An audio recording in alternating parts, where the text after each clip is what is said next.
发布会通报，除了12号通报的2例之外，北京 6 new confirmed cases, all linked to a wholesale market in Beijing called Xinfadi. The infected patients have either worked. Meantime, another seafood market in the Fengtai section of Beijing was closed as well. Earlier, Xinfadi's manager said coronavirus was found on one cut.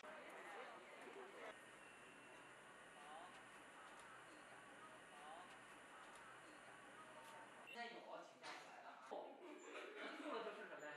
吐了就没事儿。那如果你是发不是，如果就是伴随着。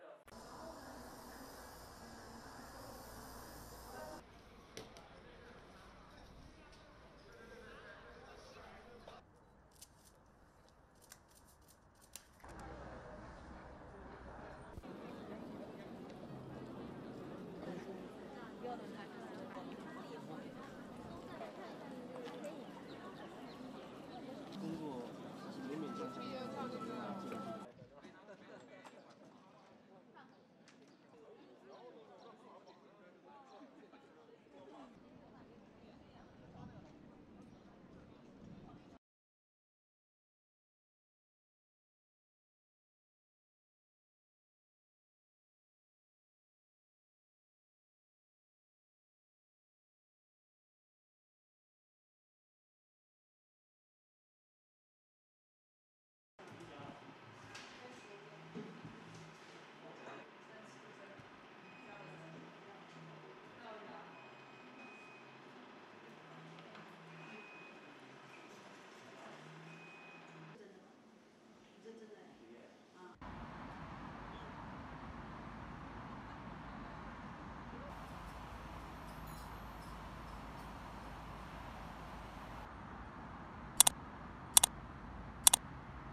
啊。